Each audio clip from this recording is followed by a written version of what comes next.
So it's our next cells video, and today our focus is going to be about a cell's second job, which is going to be making more cells.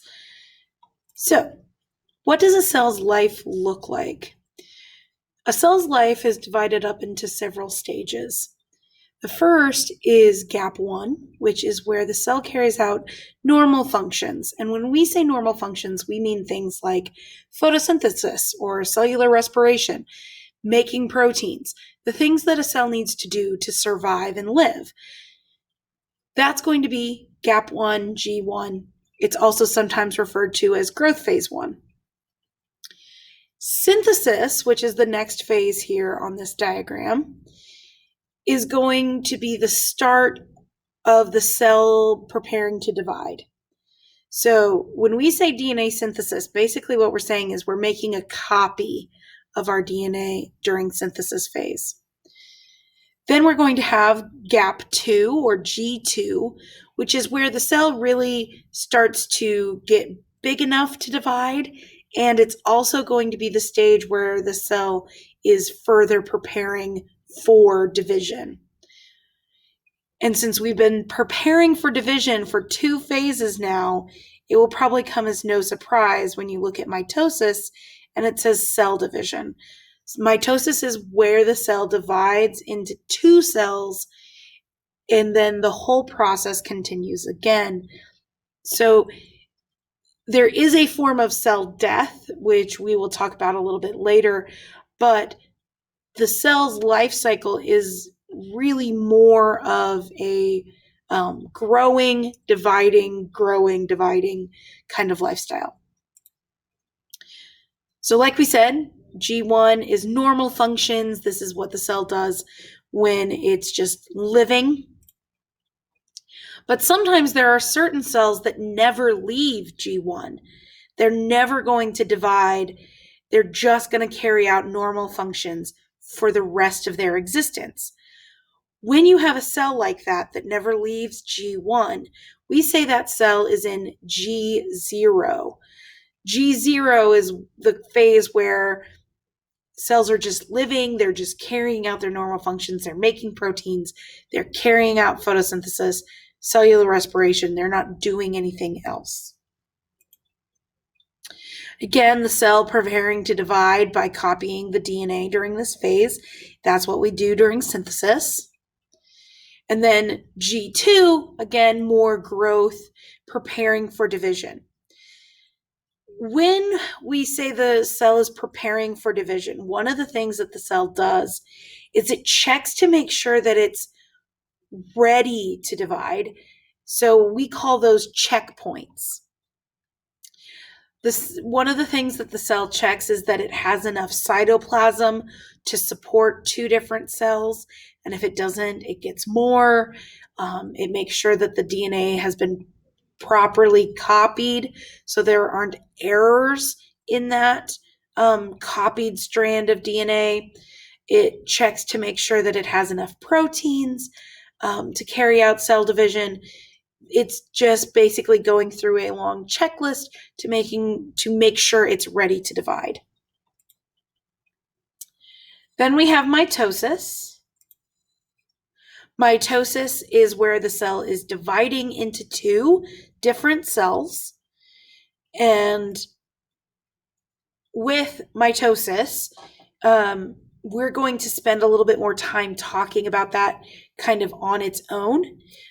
So right now, we just need you to understand that mitosis is cell division. We're going to delve into what happens in each different step of mitosis in a different video. So because we've gone through many of the different aspects of a cell's life, we've talked about cellular respiration and photosynthesis. What I want to spend the rest of this video talking about is DNA structure. So DNA structure is going to play a really significant role when we start looking at DNA replication, which is going to be our next video. So we want to make sure you have a really solid understanding of how DNA is shaped, what it looks like.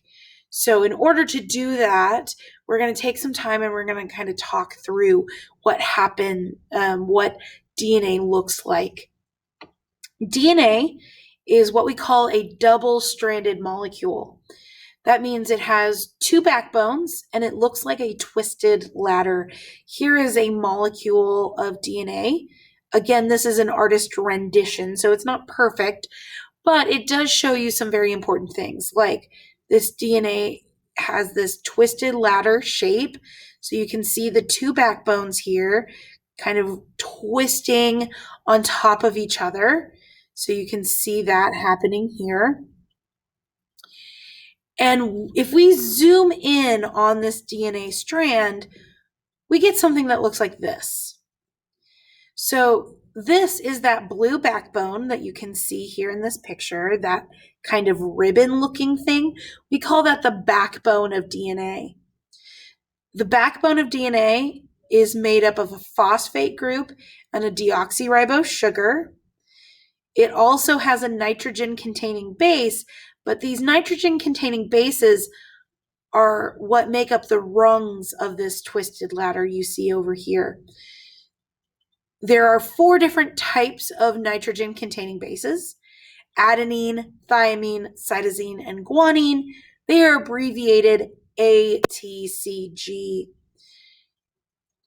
And what forms the rungs, like the steps of this ladder, is the bonds that hold together our nitrogen-containing bases. These bonds are hydrogen bonds. So we've talked about how hydrogen bonds form. They form between molecules. And we have some hydrogen bonds forming here. A and T form 2 hydrogen bonds. C and G form 3 hydrogen bonds. So just to review, we have the DNA is a double-stranded molecule. That means it has 2 sides, these 2 backbones. It's made of nucleotides linked together. The nucleotide consists of 3 parts: the phosphate group, the deoxyribose sugar, and the nitrogen-containing base. The nitrogen-containing bases bond to each other with hydrogen bonds, forming pairs. A will bond to T, C will bond to G. That's the only way they can bond. So, like I said before, this is another representation of the nucleotide. So you have that phosphate group, which is usually represented as a little ball. And then you have the sugar, which is deoxyribose. That's the sugar found in DNA, or deoxyribonucleic acid. And then you have the nitrogen-containing base. This is something that you will have to draw. You will have to be able to know the parts of a nucleotide. You will have to know the 4 different nitrogen-containing bases. You should be able to construct a DNA molecule from memory. That is something that we will ask you to know quite a bit about. Okay, so here's another representation. You can see the hydrogen bonds are represented by dots here. You can see the deoxyribose sugar, the phosphate group found between the deoxyribose sugars here on the backbone. You can see how these are forming pairs: thymine to adenine, guanine to cytosine. You can see those pairs. All right, like I said, A will always bond with T, forming 2 hydrogen bonds, holding them together. C will always bond with G, forming 3 hydrogen bonds. The sides of the DNA molecule are made up of deoxyribose sugar and phosphate. And that's how we make the double helix shape. All right, so that is the end of our introduction into the cell cycle and our introduction into DNA structure. We'll be talking more about these things. We'll also be talking about how DNA actually replicates. That's going to be the focus of our next video. And then we're going to get into mitosis.